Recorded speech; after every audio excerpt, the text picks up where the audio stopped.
Hello friend, welcome to our channel continue study. Friend, आज हम लोग बिहार शिक्षक भर्ती बीपीएससी 2.0 के लिए प्रैक्टिस सेट नंबर 2 देखने वाले हैं।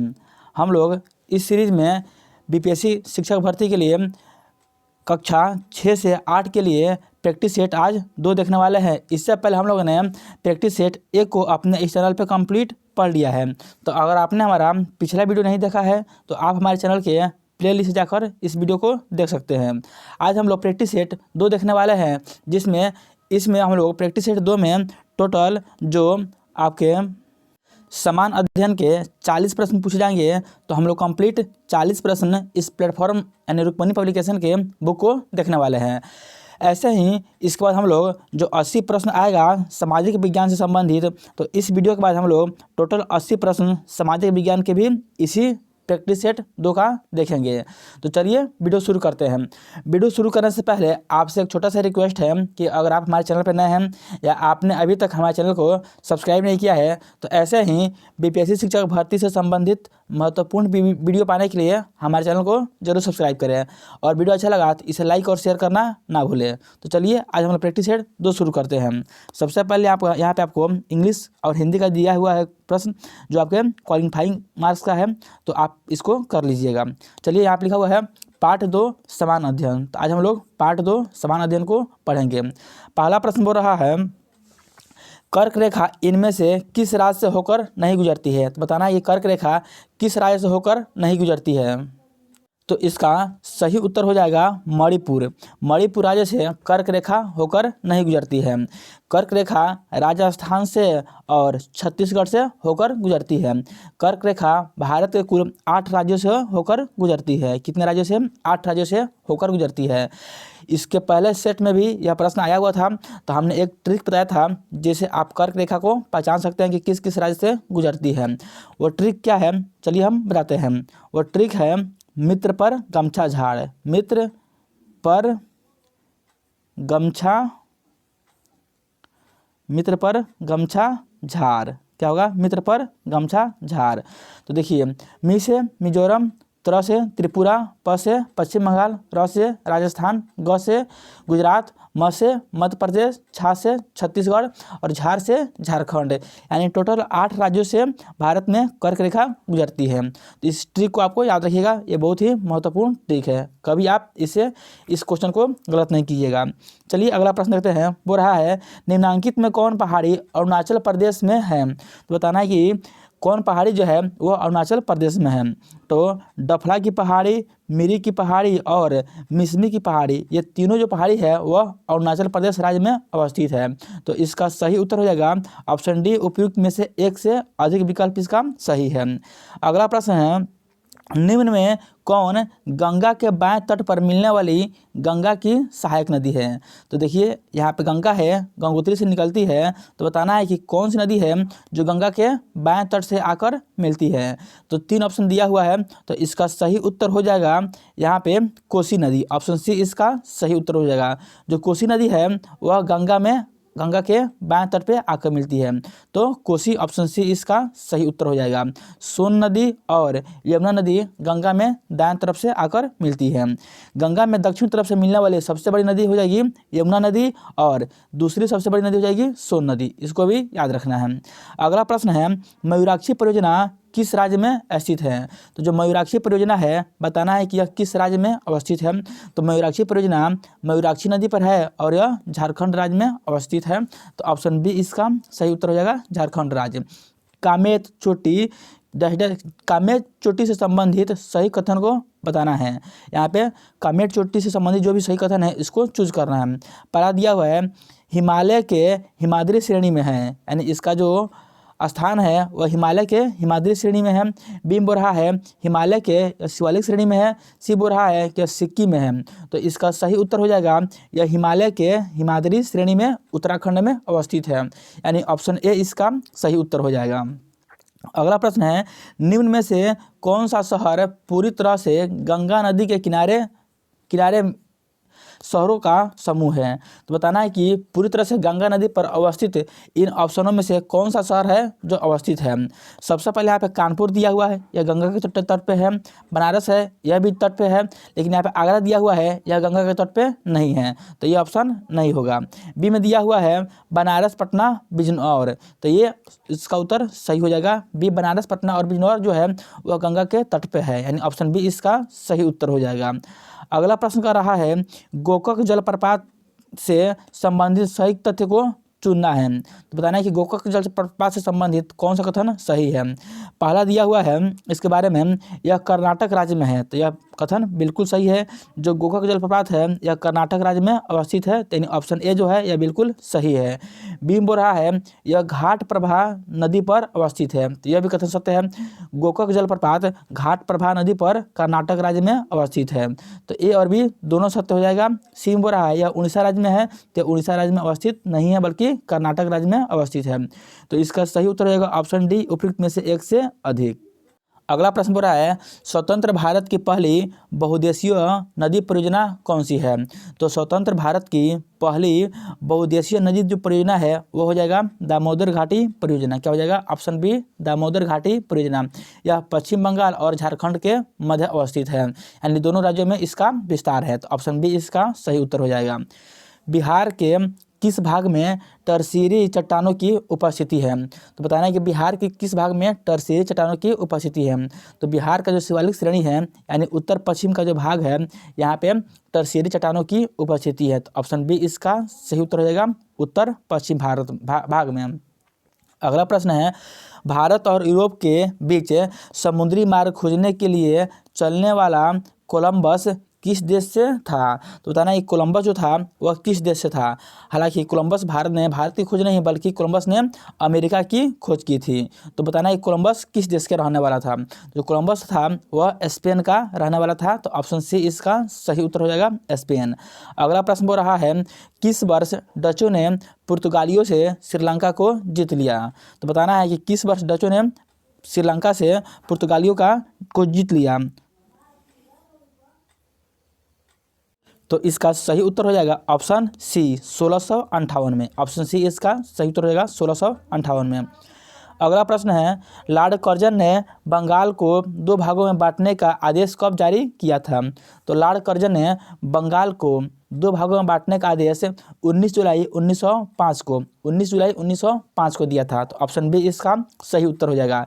इसी के विरोध में 7 अगस्त 1905 को बंगाल में बंग आंदोलन शुरू हुआ और इसके बाद 16 अक्टूबर को यह प्रभावी हो गया। तो इन 3 डाटा को आपको याद रखना है।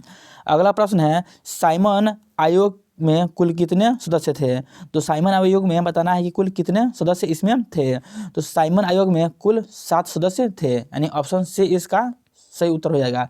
100 से साइमन और 100 से 7, आप इसको ऐसे भी रिलेट कर सकते हैं। अगला प्रश्न है मुस्लिम लीग ने किस तिथि को प्रत्यक्ष कार्यवाही दिवस डायरेक्ट एक्शन डे मनाने का ऐलान किया था।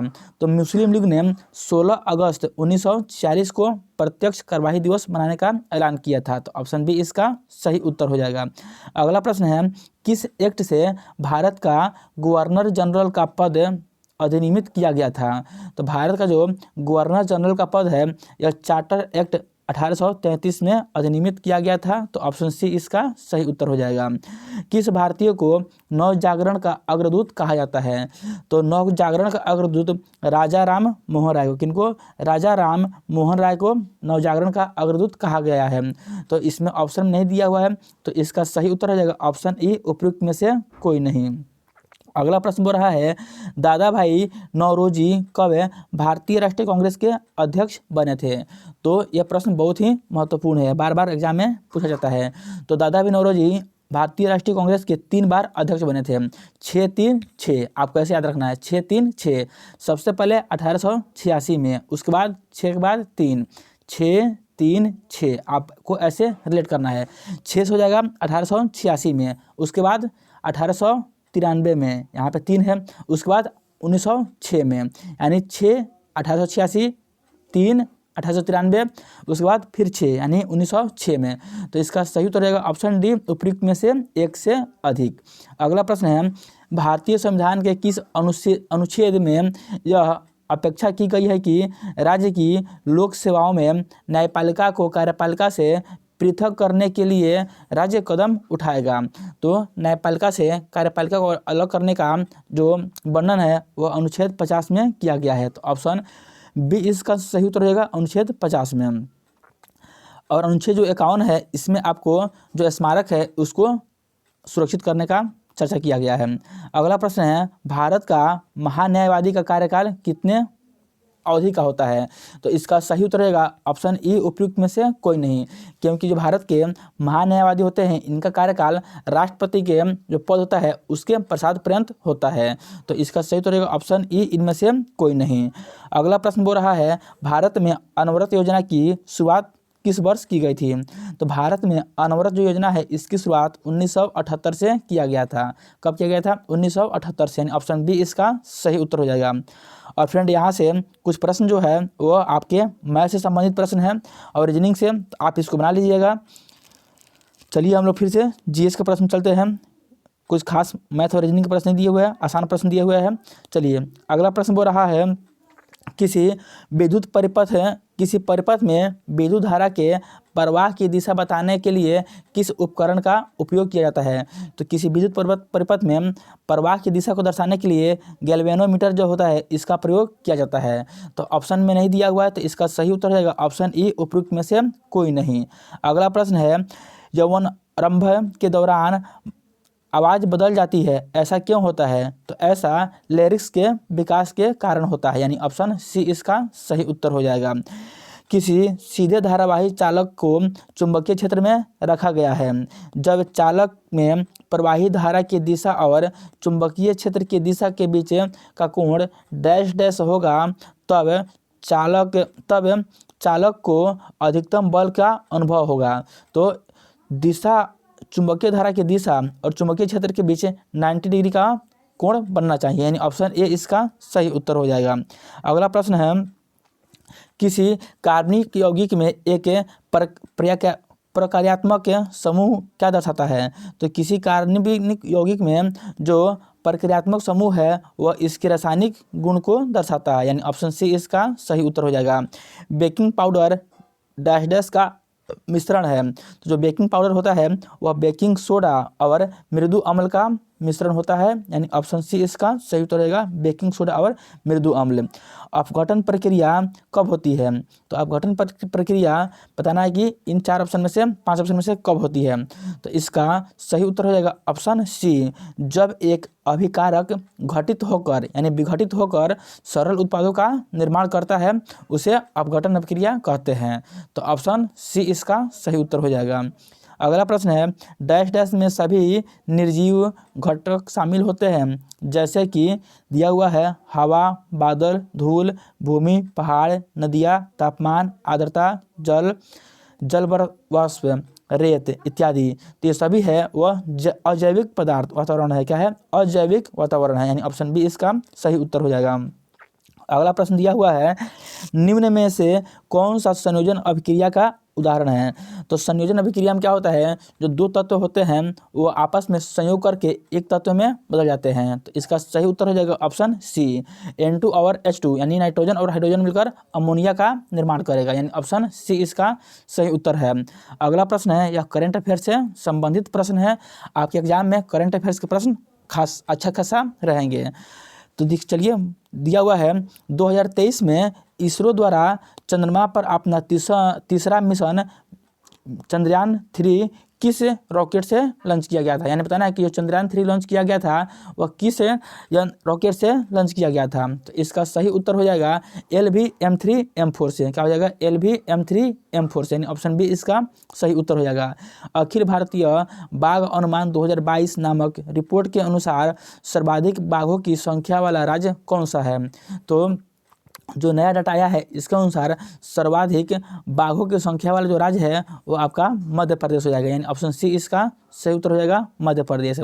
आईसीसी पुरुष एक दिवसीय क्रिकेट विश्व कप 2023 की मेजबानी कौन देश करेगा? तो आईसीसी पुरुष एक दिवसीय विश्व कप का मेजबानी है वह भारत के जिम्मे दिया हुआ है, यानी ऑप्शन ए इसका सही उत्तर हो जाएगा। और इस मेजबानी में भारत ने कल ही न्यूजीलैंड को न्यूजीलैंड को हराकर फाइनल में प्रवेश कर लिया है। अब आज अभी तक स्कोर जो है उसके हिसाब से लग रहा है कि ऑस्ट्रेलिया इस जो सेकंड सेमीफाइनल है इसको साउथ अफ्रीका से बहुत आसानी से जीत जाएगी, और जो फाइनल है वह इंडिया और ऑस्ट्रेलिया के बीच होने वाला है। तो चलिए देखते हैं कि इसमें क्या होने वाला है। फिलहाल भारत ने कल बहुत अच्छा प्रदर्शन किया है, इसी तरह आपको भी अपने बीपीएससी टीआरई एग्जाम में प्रदर्शन करना है। अगला प्रश्न है, और आज के इस टेस्ट सीरीज का अंतिम प्रश्न वो रहा है, अक्टूबर 2023 में परमाणु पावर मिसाइल बयूर-वेस्टनिक के किस देश ने सफल परीक्षण किया है? तो बयूर-वेस्टनिक जो मिसाइल है इसका सफल परीक्षण रूस ने किया है, तो ऑप्शन सी इसका सही उत्तर हो जाएगा। तो फ्रेंड, यहीं आपके समान अध्ययन से संबंधित 40 महत्वपूर्ण प्रश्न थे जो आपके क्लास 1 to 5 के लिए, साथ साथ 6 to 8 के लिए, 9 to 10 के लिए और 11 to 12 के लिए काफ़ी महत्वपूर्ण है। अब हम लोग जो इसका सामाजिक विज्ञान का जो पाठ है जिसमें आपके 80 मार्क्स आएंगे, 80 मार्क्स के प्रश्न आएगा आपके एग्जाम में, इसको हम लोग अगले वीडियो में देखेंगे। तो ये वीडियो आपको अच्छा लगा तो वीडियो को लाइक, शेयर और चैनल को सब्सक्राइब जरूर करें, और वीडियो अच्छा लगा तो अपना कमेंट जरूर करें। चलिए हम लोग मिलते हैं अगले वीडियो में इसी का पार्ट 2 में, तब तक के लिए जय हिंद।